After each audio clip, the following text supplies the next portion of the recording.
नमस्कार दोस्तों, स्वागत आप सभी का एक बार फिर से। देखिए दोस्तों, जो पीछे वाला फर्स्ट ग्रेड का पेपर हुआ था, ठीक है, तो इसके अंदर ये जो आपका एग्ज़ाम लिया गया था 9 जनवरी 2020 को इसका एग्ज़ाम संपन्न हुआ था। और इसकी जो फाइनल आंसर की है, ठीक है ना, यानी संशोधन के बाद में जो फाइनल आंसर की है वो आपकी आई थी 7 जनवरी 2021 को, 7 जनवरी 2021 को। तो इसके अंदर में आज आपको विश्व इतिहास के जितने भी प्रश्न आए थे, ठीक है ना, वर्ल्ड हिस्ट्री से संबंधित जितने भी प्रश्न आए थे उन सभी के मैं आपको हल कराने वाला हूँ। इस तरह प्राचीन भारत का, आधुनिक भारत का और मध्यकालीन भारत का ये बाद में करेंगे। आज हम विश्व इतिहास कर रहे हैं और चैनल के साथ लगातार जुड़े रहिए, क्योंकि जो आपका आने वाला एग्ज़ाम है 2022 का स्कूल व्याख्याता का, इसके अंदर प्रश्न रिपीटेड होने की प्रबल संभावना है, क्योंकि आरपीएससी के अंदर जितने भी पेपर हुए हैं सभी के अंदर घूम फिर के वही प्रश्न वापस आ जाते हैं जो प्रीवियस एग्जाम में पूछे जाते हैं, ठीक है ना। तो पूरे वीडियो को ध्यान से देखिए और ये आपके लिए बहुत ज़्यादा महत्वपूर्ण होने वाला है। और सारे पेपर यहाँ पर हल करवाए जाएंगे, चाहे 2000 उससे पहले 16 वाला है वो भी हल करवाया जाएगा, कॉलेज प्रोफेसर के जो एग्ज़ाम हुए उनको भी हल करवाया जाएगा। तो आप चैनल के साथ लगातार बने रहिए और यदि तक अभी तक आपने सब्सक्राइब नहीं किया तो आप सब्सक्राइब कर सकते हैं, बाकी आपकी इच्छा है। देखो, मेरे को तो कोई मिलने वाला है नहीं, ठीक है ना, क्योंकि बहुत कम सब्सक्राइबर है। वैसे भी आपको बस नोटिफिकेशन मिल जाएगी जब भी वीडियो आएगा। तो विश्व इतिहास के जितने भी प्रश्न हुए थे उनको आज अपने हल करेंगे इसमें। तो यहाँ पर आपका प्रश्न नंबर 60 से स्टार्ट होता है विश्व इतिहास कि हॉलैंड के प्रसिद्ध प्रसिद्ध मान्यतावादी साहित्यकार जिसे एक विश्व नागरिक की संज्ञा दी गई थी। ये आपका प्रश्न है कि इसे विश्व नागरिक की संज्ञा दी गई थी। तो विश्व नागरिक की संज्ञा देखिए दोस्तों, हॉलैंड के जो थे वो इरेस्मस थे और इन्हें विश्व नागरिक की संज्ञा दी गई थी। अब इरेस्मस के बाद लिए आप एक चीज़ का अवश्य ध्यान रखें कि जो इरेस्मस है, ठीक है ना, हॉलैंड के थे, इन्होंने जो रचना लिखी है, इनकी रचना का नाम क्या है? इनकी रचना का नाम है इन द प्रेज ऑफ फोली, मूर्खता की प्रशंसा, ठीक है ना, मूर्खता की प्रशंसा, ये इनकी रचना है दोस्तों। तो ये आपसे इस बार पूछ सकते हैं कि इनकी रचना का नाम क्या है। अब इसके साथ दो चीज़ और ध्यान रखें दोस्तों, दो चीज़ और क्या ध्यान रखनी है आपको? ये ध्यान रखनी है कि पुनर्जागरण, ठीक है ना, पुनर्जागरण के यदि आपसे पूछे कि प्रवर्तक कौन है, पुनर्जागरण के प्रवर्तक, तो पुनर्जागरण के प्रवर्तक यदि आपसे पूछे दोस्तों तो आपको ये बताना है दांते। क्या बताना है? दांते। पुनर्जागरण के प्रवर्तक कौन है? दांते। और यदि आपसे पूछे इटली काव्य के पिता, किसके? इटली, इटली काव्य के पिता पूछे तो भी आपको क्या बताना है दोस्तों? दांते बताना है, ठीक है ना। एक चीज़ और ध्यान रखनी है दोस्तों, एक चीज़ और क्या ध्यान रखोगे? मानवतावाद के जनक, ठीक है ना, मानवतावाद के जनक। तो मानवतावाद के जनक पूछे तो दोस्तों आपको क्या बताना है? पेटार्क बताना है। क्या बताना है? पेटार्क, ठीक है। प्रथम आधुनिक व्यक्ति भी यदि आपसे पूछे, प्रथम आधुनिक व्यक्ति भी पेटार्क है, ठीक है। तो ये आपके हैं दोस्तों पुनर्जागरण के प्रवर्तक कौन थे? दांते। और यदि अंग्रेजी अंग्रेजी साहित्य के जनक, अंग्रेजी साहित्य के जनक जिनको क्या नाम है? चौसर है। कैंटरबरी टेल्स इनकी पुस्तक का नाम है, जो अभी कॉलेज व्याख्याता के अंदर पूछा गया है, चौसर का। तो कुल मिलाकर प्रश्न ये था, एक विश्व नागरिक की संख्या किसे मिली है? तो ये मिली है इरेस्मस को, in the praise of Holi इनकी पुस्तक का नाम है। इसके बाद में आपका 61 नंबर प्रश्न है, मार्टिन लूथर ने सन्यासी जीवन को निरर्थक बताया है तथा धर्म पुरुषों के विवाह की अनुशंसा की है। यानी कि धार्मिक साधु सन्यासी लोगों के ऊपर किस पुस्तक के अंदर चर्चा की गई है? कुल मिलाकर ये प्रश्न था, ठीक है ना।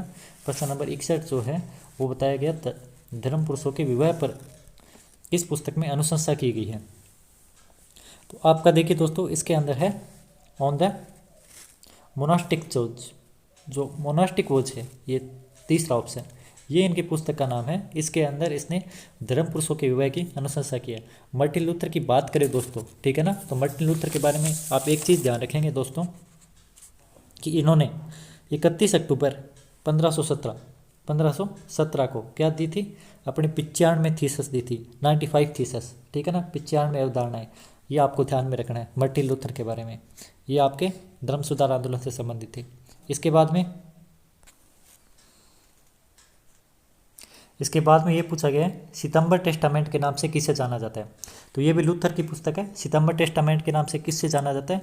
लूथर ने जो बाइबल का जर्मन भाषा में अनुवाद किया था, ठीक है ना दोस्तों, उसे किस नाम से जाना जाता है? सितंबर टेस्टामेंट। एक बात मैं आपको बता दूं दोस्तों, सेम यही पर्सन, सेम का सेम यही पर्सन 2021 के अंदर जो असिस्टेंट प्रोफेसर की भर्ती हुई है उसके अंदर आपको देखने को मिला है। सेम का सेम यही पर्सन, ठीक है ना।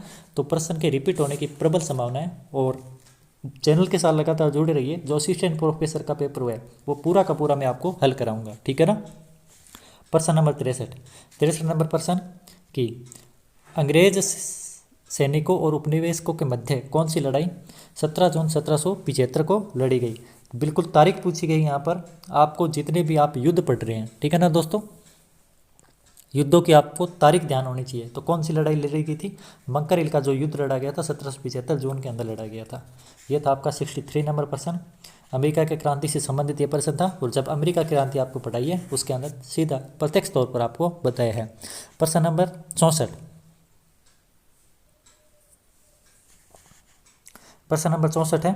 64 के अंदर ये पूछा गया है 18वीं शताब्दी में अमेरिका में अंग्रेजी शासन में उपनिवेश शासित थे, किस तरह से शासित थे? तो प्रत्यक्ष आपको बताया तो क्या करोगे? ब्रिटेन का भी क्या था वहाँ पर? प्रत्यक्ष शासन था, ठीक है ना दोस्तों। प्रश्न नंबर 64 में ये अमेरिका है, ये आपको मैंने बताया था जब आपको मैंने पढ़ाया था। तो अमेरिका है, यहाँ से ब्रिटेन से यहाँ पर सीधा प्रत्यक्ष शासन किया जाता था, ठीक है ना। 64 नंबर प्रश्न में सही उत्तर रहेगा आपका दूसरा, प्रत्यक्ष सीधा शासन। अब ये पूछा गया अमेरिका के स्वतंत्रता संग्राम में प्रथम महाद्वीपीय कांग्रेस, ठीक है ना। तो 3 महाद्वीपीय कांग्रेस हुई थी और फिलाडेल्फिया बाल्टीमोर, ये आपको मैंने ट्रिक भी बताई थी सबसे पहले। तो पहला पूछा गया इसके अंदर फिलाडेल्फिया, इसका सही हो जाएगा। इसका पूरा वीडियो अमेरिका की क्रांति का मैंने डाला हुआ है, पूरा विश्व इतिहास डाला हुआ है दोस्तों। सारे प्रश्न आप देख सकते हैं, निश्चित तौर पर वहीं से आ रहे हैं। प्रश्न नंबर 66, न दिवालियापन, न करों में वृद्धि, न अधिग्रहण, ये किसने कहा था? ये कहा था तुर्गो ने। फ्रांस का वित्त मंत्री था तो तुर्गो ने। और इस बार जो आरपीएस असिस्टेंट प्रोफेसर का एग्जाम हुआ है उसके अंदर इनका क्रम पूछा गया है और क्रम भी मैंने आपको वीडियो के अंदर बताया, तो आप वो वीडियो जरूर देखें। प्रश्न नंबर 67, थर्मोडियन प्रक्रिया। तो थर्मोडियन प्रतिक्रिया थी वो क्या थी? फ्रांस की क्रांति के दौरान। तो इसका मतलब था आतंकी साम्राज्य की समाप्ति। और ये प्रश्न same to same as to as RPS assistant professor में पूछा गया है, आतंकी शासन की समाप्ति किसकी मृत्यु के पश्चात होती है? तो इसके अंदर ऑप्शन था रॉबस्पियर, ठीक है ना दोस्तों। प्रश्न किस तरह से घूम रहा है आपको समझ में आना चाहिए। टिलसिट की संधि, टिलसिट की संधि कब हुई थी? तो ये प्रश्न आपसे पूछा जा सकता है। तो टिलसिट की संधि हुई थी 1807 के अंदर। अब किस किस के बीच में हुई थी? तो ये आपके दोस्त होती है नेपोलियन जो फ्रांस का था और रूस के बीच में, ठीक है ना। तो इसका उत्तर जो रहेगा वो रहेगा ये फ्रांस और रूस, टिलसिट की संधि। और यहाँ से अब की बार असिस्टेंट प्रोफेसर में सीधा प्रश्न उठाया प्रेसबर्ग की संधि, ठीक है ना। प्रेसबर्ग की संधि जो फ्रांस और ऑस्ट्रिया के बीच में होती है, ठीक है ना दोस्तों। ये वाला प्रश्न असिस्टेंट प्रोफेसर में उठाया गया यहाँ से। तो जो प्रश्न यहाँ से उठा है सेम टू सेम वही प्रश्न आपके अगले एग्जाम में उठता है, ये ध्यान रखना। कौन सी मशीन वाटर फ्रेम और स्पिनिंग जेनी का मिश्रण थी? तो ये मैंने आपको करवाया भी था जब औद्योगिक क्रांति करवाई थी। तो जो म्यूल था, म्यूल खच्चर, इसको हिंदी में ऐसे भी लिखते हैं म्यूल या फिर खच्चर, ठीक है ना। तो म्यूल खच्चर जो था वो स्पिनिंग जेनी और वाटर फ्रेम दोनों का क्या था? मिश्रण था। कॉटन जिन का आविष्कार, कॉटन जिन का आविष्कार किसने किया है? तो देखिए दोस्तों, अब कॉटन जिन का इसने पूछा है तो इसका सही उत्तर है इलीवेट ने। और जेथरो टूल का पूछा है तो सीड ड्रिल का आविष्कार किया है जेथरो टूल ने, सीड ड्रिल। और ये प्रश्न असिस्टेंट प्रोफेसर में आया था, जेथरो टूल ने किसका आविष्कार किया है? टाउनशेंड ने किसका आविष्कार किया था दोस्तों? फसल चक्र का। किसका आविष्कार किया था? फसल चक्र का आविष्कार किया था। तो ये आपके थे औद्योगिक क्रांति से संबंधित प्रश्न। अब ये वाणिज्यवाद का प्रश्न है दोस्तों। वाणिज्यवाद का आधारभूत सिद्धांत क्या था? तो वाणिज्यवाद का जो आधारभूत सिद्धांत ये रहता है दोस्तों कि आप आयात में तो क्या कर दो? कमी कर दो। आयात में क्या कर दो? कमी। उद्देश्य क्या हो जाए? आत्मनिर्भर हो जाए, ठीक है ना। और जो सोना और चांदी है वो देश के अंदर आना चाहिए और देश से बाहर नहीं जाना चाहिए। ये वाणिज्यवाद का आधारभूत सिद्धांत है। ये आपको टेस्ट के समय भी मैंने बताया था। तो इसके अंदर ये है देश को स्वर्ण व रजत की आपूर्ति को बढ़ाने के लिए व्यापार का संतुलन बनाए रखना, ठीक है ना। तो 71 नंबर प्रश्न में वाणिज्यवाद। और जो असिस्टेंट प्रोफेसर का एग्जाम हुआ है उसके अंदर ये पूछा गया है कि वाणिज्यवाद शब्द का प्रयोग सबसे पहले किसके द्वारा किया गया है? तो किसके द्वारा किया गया है दोस्तों? ये आपको भी पता है, एडम स्मिथ। किसके द्वारा? एडम स्मिथ के द्वारा इसका प्रयोग सबसे पहले किया गया था। प्रश्न नंबर 72, फ्लोम्बियर समझौता 1858, जुलाई 1858 में फ्लोम्बियर समझौता होता है। तो फ्लोम्बियर समझौता किस किस के बीच में होता है? देखिए दोस्तों, ये था पिडमंट सार्डिनिया और ये था फ्रांस, इन दोनों के बीच में होता है। पिडमंट सार्डिनिया का व्यक्ति था काबूर और यहाँ पर था नेपोलियन तृतीय, इन दोनों के बीच में होता है फ्लोम्बियर समझौता 1858 जुलाई के अंदर, ठीक है ना। इसके तहत ट्यूरिन की संधि होती है, उसके बाद में 1859 के अंदर, ठीक है ना, जनवरी 1859 के अंदर ट्यूरिन की संधि होती है। इसके तहत फ्लोम्बियर समझौता है, इसको मान्यता दी गई थी, पुष्टि कर दी गई थी। इसके अंदर क्या होता है, फ्रांस ने ये कहा था दोस्तों कि यदि पिडमंट सार्डिनिया ऑस्ट्रिया पर आक्रमण करेगा तो फ्रांस इसकी क्या कर देगा, सहायता कर देगा फ्लोम्बियर समझौते के तहत। तो फ्लोम्बियर समझौते की पुष्टि किसके तहत होती है, ये आपसे पूछा जा सकता है अब की बार। तो ट्यूरिन की संधि के तहत इसकी पुष्टि होती है। एक और चीज़ दोस्तों ध्यान रखिए कि जब अगले वर्ष यानी कि 1859 के अंदर, ठीक है ना दोस्तों, 1859 के अंदर जब आक्रमण करता है पिडमंट सार्डिनिया ऑस्ट्रिया के ऊपर, तो सबसे एक भीषण लड़ाई लड़ी जाती है जिसका नाम था आपका साल्फेरिनो का युद्ध। कौन सा दोस्तों? साल्फेरिनो का युद्ध। तो साल्फेरिनो का युद्ध भी आपसे पूछा गया था असिस्टेंट प्रोफेसर में कि किस किस के बीच में लड़ा गया था। तो सबसे पहले आपको क्या ध्यान रखना है, फ्लोम्बियर समझौता 1858, उसके बाद ट्यूरिन की संधि जनवरी 1859 के बाद में। इसके बाद में आपको ये ध्यान रखना है कि जून 1859 के अंदर, ठीक है ना दोस्तों, जून 1859 के अंदर जो युद्ध लड़ा गया था उसका नाम क्या था? जून 1859 के अंदर जो युद्ध लड़ा गया था उसका नाम था साल्फेरिनो का युद्ध। साल्फेरिनो का युद्ध क्यों महत्वपूर्ण है दोस्तों? क्योंकि इसके अंदर बहुत ज़्यादा सैनिक मर गए थे, लगभग 40,000 सैनिक मर गए थे। और ये इस शताब्दी की जो ये वाली शताब्दी चल रही है 19वीं शताब्दी, इसकी सबसे भीषण लड़ाई थी, ठीक है ना। तो साल्फेरिनो का युद्ध आपको याद रखना है इसके बाद में। और इसके बाद में क्या ध्यान रखना आपको दोस्तों कि 11 जुलाई 1859 को जब ये युद्ध चल ही रहे थे, ठीक है ना, आपको पता है जून 1859 के अंदर तो कौन सा युद्ध हुआ है? साल्फेरिनो का युद्ध। इसके बाद में आपको पता है युद्ध चल रहे थे, लेकिन नेपोलियन तृतीय और भाई साहब यहाँ पर ऑस्ट्रिया का, ठीक है ना, दोनों के बीच में, ऑस्ट्रिया का जो मेटरनिक था, इन दोनों के बीच में एक समझौता हो जाता है। इस समझौता का क्या कहते हैं? विला फ्रैंका की संधि। कौन सी संधि कहते हैं? विला फ्रैंका की संधि। तो ये आपसे इस बार प्रश्न पूछा जा सकता है, विला फ्रैंका की संधि कब हुई थी? तो आपको क्या बताना है? 11 जुलाई। कब बताना है? 11 जुलाई 1859 को विला फ्रैंका की संधि हुई थी। अब आपसे एक और चीज़ पूछी जा सकती है दोस्तों कि विला फ्रैंका की संधि किस किस के बीच में हुई? फ्रांस और ऑस्ट्रिया के बीच में। लेकिन विला फ्रैंका की संधि पिडमंट सार्डिनिया को नहीं बुलाया गया था। तो पिडमंट सार्डिनिया ने विला फ्रैंका की संधि किस संधि के तहत मान्यता दी थी, ठीक है ना, किस संधि के तहत विला फ्रैंका संधि की पुष्टि की थी? तो ये संधि होती है ज्यूरिख की संधि। कौन सी संधि होती है दोस्तों? ज्यूरिख की संधि। तो ये मैंने आपको बता दिया। जैसे आपका जो फ्लोम्बियर समझौता हुआ था उसकी पुष्टि किस संधि के तहत की जाती है? ट्यूरिन की संधि के तहत की जाती है ना। इसी तरह विला फ्रैंका की संधि की पुष्टि किसके तहत की जाती है? ज्यूरिख की संधि के तहत की जाती है, और यह नवंबर के अंदर होती है ज्यूरिख की संधि। तो ये था आपका दोस्तों इटली के एकीकरण से संबंधित थोड़ा सा। तो कुल मिलाकर प्रश्न है फ्लोम्बियर समझौता किस किस के मध्य हुआ था जुलाई 1858 में? तो केबूर और नेपोलियन तृतीय, ये आपका पहला ऑप्शन सही हो जाएगा इसके अंदर। इसके बाद में है राजनीतिक एकीकरण से पूर्व जर्मनी की आर्थिक एकीकरण की किस व्यवस्था ने योगदान दिया था? तो जर्मनी की जो आर्थिक व्यवस्था थी उसको जोल्वेरिन ने नाम दिया था। और ये जोल्वेरिन सेम ये एज टू एज प्रश्न इस बार पूछा गया कि जोल्वेरिन किससे संबंधित थी? 4 ऑप्शन नीचे दे दिए थे, ठीक है ना। असिस्टेंट प्रोफेसर भर्ती में सेम ये प्रश्न रिपीट हुआ है दोस्तों। जो प्रश्न आरपीएससी फर्स्ट ग्रेड में आए हैं वो सेम प्रश्न असिस्टेंट प्रोफेसर भर्ती में आए हैं। वो प्रश्न आपको हल कराऊंगा तब आपको पता लगेगा। अब है जर्मनी के एकीकरण। जर्मनी के एकीकरण में ऑस्ट्रिया और पर्सा के मध्य निर्णायक युद्ध कहाँ लड़ा गया था?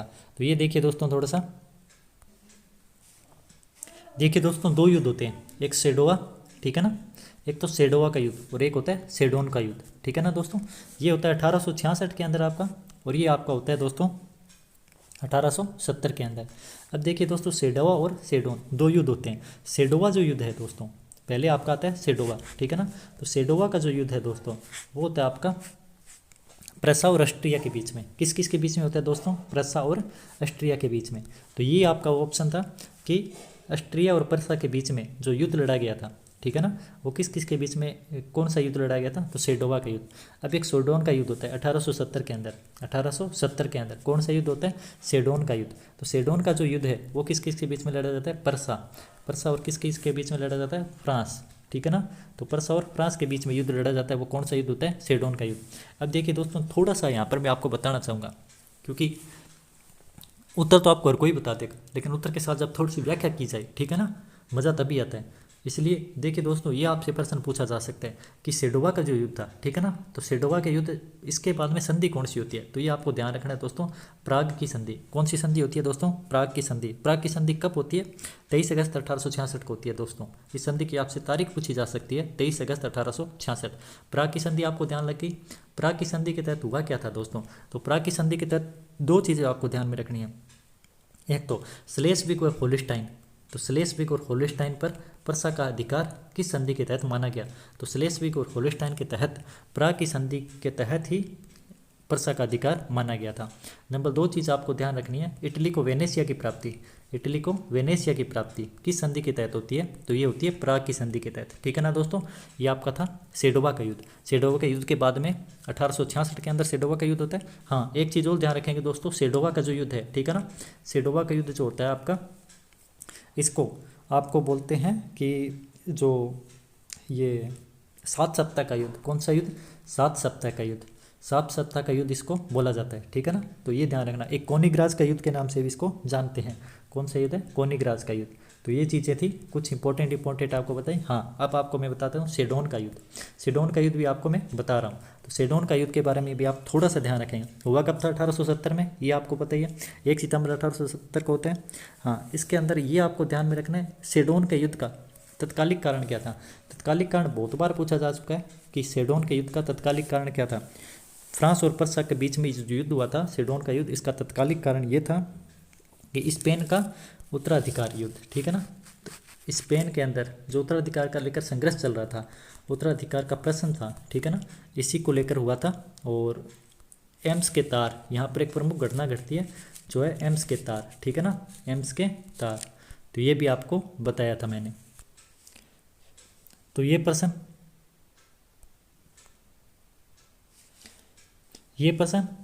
असम के एग्जाम में पूछा गया था दोस्तों, ठीक है ना, कि जो सेडोन का युद्ध था, ठीक है ना, तो सेडोन के युद्ध के बाद में जो असम का एग्जाम हुआ अभी आपका 2021 के अंदर, इसके अंदर ही पूछा गया कि सेडोन के युद्ध के बाद में जो संधि हुई है, कौन सी संधि हुई है? फ्रैंकफर्ट की संधि।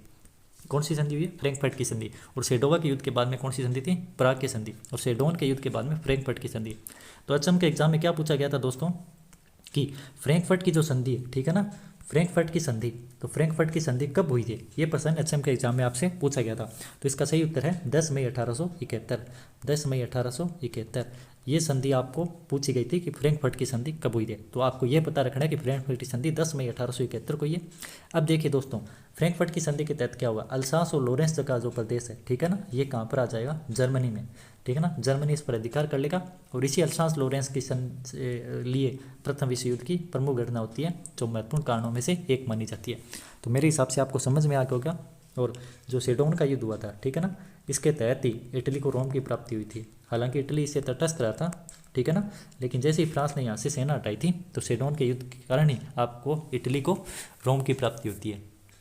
तो ये आपका था छोटा सा सेडोन और सेडोवा का युद्ध। सेडोन का युद्ध है, इसी के बारे में हेजन ने कथन कहा है कि 1871 के बाद में जो संधि हुई, 1871 में जो फ्रैंकफर्ट की संधि हुई है, ठीक है ना, यूरोप का रिसने वाला फोड़ा है, ये हेजन ने कहा। और हेजन का ये कथन बार बार पूछा जाता है, ठीक है ना।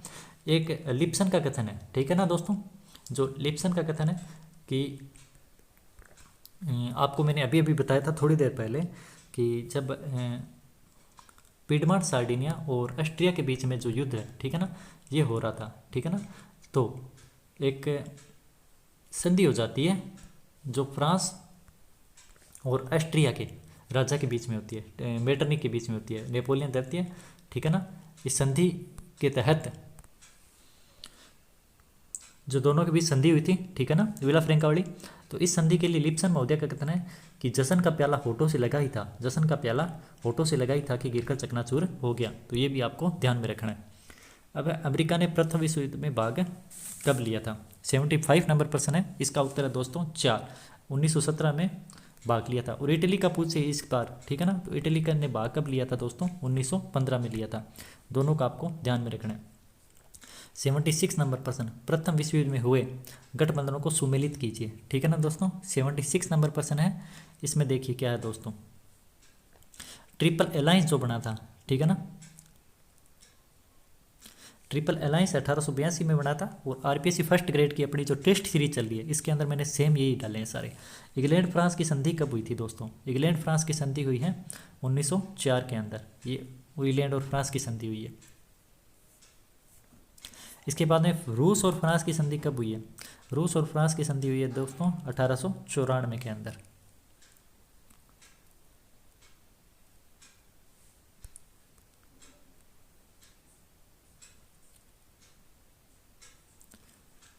और ट्रिपल एतांत, जो ट्रिपल एतांत है वो कब बना था दोस्तों? 1907 के अंदर बना था। तो ये आपके हैं दोस्तों, इनको देख लीजिए आप ध्यान से।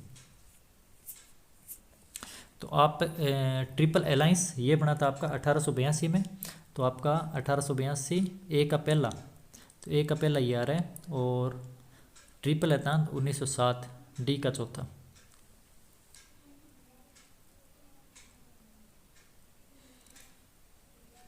तो डी का चौथा ये रहा और बी का तीसरा। इंग्लैंड फ्रांस की संधि ये आपकी 1904 में और रूस फ्रांस की संधि ये आपकी 1894 में। तो आपका इसका पहला सही हो जाएगा दोस्तों, ठीक है ना। हाँ, 3 सम्राटों का संघ ये आपसे पूछा जा सकता है और ये असिस्टेंट प्रोफेसर ने पूछा भी गया। 3 सम्राटों का संघ, 3 सम्राटों का संघ, तो ये बना था आपका 1872 के अंदर दोस्तों, ठीक है ना। 3 सम्राट कौन कौन से थे आपको पता ही है।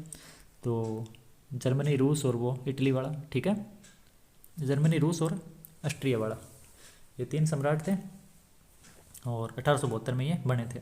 1920 में 25 सूत्री नाजी कार्यक्रम, कल ही ये प्रश्न डाला है आपका, कल ही सेम प्रश्न डाला है और इसका था ग्रोडविट फीडर, ठीक है ना। तो 25 सूत्री जो कार्यक्रम की रचना की थी ये किसने की थी? ग्रोडविट फीडर ने। 77 के अंदर आपका ऑप्शन रहेगा 4। 78 के अंदर देखिए दोस्तों, 78 के अंदर भी आपका ऑप्शन क्या रहेगा कि इटली ने 1936 में किस अफ्रीकन राज्य पर अधिकार किया था? तो अबिसीनिया पर अधिकार कर लिया था 1936 में, ठीक है ना दोस्तों। और इसकी मान्यता किसने दी थी? सारे विरोध कर रहे थे तो हिटलर ने दी थी मुसोलिनी को। तो हिटलर और मुसोलिनी के बीच में क्या हो गया था? पैक्ट हो गया था। कौन सा पैक्ट हुआ था? अक्टूबर 1936 के अंदर। कौन सा अक्टूबर था? 25 अक्टूबर 1936। तो 25 अक्टूबर 1936 के तहत Rome Berlin pact, Rome Berlin दूरी बन गई थी, ठीक है ना। 25 अक्टूबर 1936 के तहत। और इसके एक महीने बाद 25 नवंबर 1936 को तहत बर्लिन टोक्यो दूरी बनी थी, ठीक है ना। बर्लिन टोक्यो दूरी बनी थी, ये आपको बता रहा हूँ मैं। प्रश्न नंबर 79, मेजिनो लाइन। मेजिनो लाइन क्यों आ गया ना, कल ही आपको ग्रुप में डाला था मेजिनो लाइन। तो मेजिनो लाइन किसने बनाई थी? फ्रांस ने बनाई थी, ठीक है ना। मेजिनो लाइन किसने बनाई थी? फ्रांस ने बनाई थी। और इसके आप ये बताओ कि इसके विरोध के अंदर, प्रत्युत्तर के अंदर जर्मनी ने भी एक लाइन का निर्माण किया था, वो कौन सी लाइन थी? तो ये आपके थे विश्व इतिहास के कुछ प्रश्न दोस्तों, ठीक है ना। जितने भी विश्व इतिहास के प्रश्न आए हैं वो मैंने आपको सारे करवाए हैं। हाँ, एक ये है यंग इटली, प्रश्न नंबर 87 का है, यंग इटली की संस्थापक कौन था? तो इसका संस्थापक था मेजिनी। प्रश्न नंबर 88, ये सिंपल सा है यंग इटली वाला। प्रश्न नंबर 88 है कि अवंती पत्रिका का संपादक कौन था? तो अवंती पत्रिका कौन था? मुसोलिनी था, ठीक है। 89, प्रश्न नंबर 89 अप्रैल थीसिस के बारे में पूछा गया। प्रसिद्ध लेनिन की अप्रैल थीसिस का हिस्सा नहीं था। तो ये युद्ध का अंत करना, बैंकों का राष्ट्रीयकरण करना, भूमि में किसानों का हस्तक्षेप करना, उजाड़ के गलत कार्यों के लिए सजा देना, ये नहीं था। बाकी सभी थे 89 के अंदर, ठीक है ना दोस्तों। चौथा आपका हो जाएगा। प्रश्न है 90, 1911 में क्रांति के समय चीन पर किस राजवंश का शासन था? 90 प्रश्न है, 90 नंबर प्रश्न के अंदर मंचू। तो 90 नंबर प्रश्न में आपका उत्तर क्या रहेगा? चौथा, मंचू। 1911 के समय चीन पर किस राजवंश का शासन था? तो मंचू राजवंश का आपका शासन था, ठीक है। प्रश्न नंबर 91 देखिए दोस्तों, डिलीट किया हुआ है। आरपीएससी ने इस प्रश्न को क्या कर दिया? डिलीट। तो डिलीट मार दिया इस प्रश्न को। प्रश्न नंबर 92 में क्या है देखिए दोस्तों कि अंतर्राष्ट्रीय मुद्रा कोष निम्नलिखित में से किस सम्मेलन के तहत हुई थी? मुद्रा कोष की स्थापना, ठीक है ना। तो मुद्रा कोष की स्थापना जो होती है दोस्तों वो बेटन वुड्स सम्मेलन के तहत होती है। इसका सही उत्तर हो जाएगा पहला। 93 संयुक्त राष्ट्र संघ के चार्टर पर हस्ताक्षर कहाँ हुए थे? तो 93 के अंदर देखिए दोस्तों इसका उत्तर रहेगा आपका सही 2। जो सैन फ्रांसिस्को है यहाँ पर सम्मेलन हुआ था और संयुक्त राष्ट्र संघ के चार्टर पर यहाँ पर सैन फ्रांसिस्को सम्मेलन के अंदर हस्ताक्षर किए गए थे। तो विश्व इतिहास के लगभग इतने ही प्रश्न थे। और कोई प्रश्न है तो आप देख सकते हैं इसके अंदर, कोई भी आपको, मेरे को तो लग नहीं रहा है कोई और प्रश्न है, क्योंकि आगे आपकी मनोविज्ञान चालू हो गई है। और जितने भी प्रश्न थे देखिए दोस्तों विश्व इतिहास के, वो हमने क्लियर किए हैं, और कुछ व्याख्या भी की है, ठीक है ना, कुछ क्या है व्याख्या भी आपको की है। तो मेरे हिसाब से तो सारे जो प्रश्न है वो लगभग मेरे हिसाब से मैंने सही बताए हैं। और आप देख सकते हैं कि हालांकि आंसर की देखिए मैंने इसके लिए, ठीक है ना, कि कौन सा प्रश्न डिलीट हुआ है ये भी आपको मैंने बताया। तो लगातार चैनल से जुड़े रहिए, ठीक है ना। तो इसके बाद में असिस्टेंट प्रोफेसर में जो विश्व इतिहास के प्रश्न पूछे गए हैं, ठीक है ना। तो विश्व इतिहास के पहले मैं टेस्ट सारे लेकर आ रहा हूँ, विश्व इतिहास में असिस्टेंट प्रोफेसर में, और इसके पहले 2016 वाले में। तो विश्व इतिहास के सारे अपने कंप्लीट कर लेंगे, ठीक है। उसके बाद में अपने चलेंगे प्राचीन इतिहास पर, प्राचीन भारत का इतिहास। तो धन्यवाद दोस्तों, मिलते हैं एक नए वीडियो के साथ, बने रहिए चैनल के साथ। जय हिंद, जय भारत।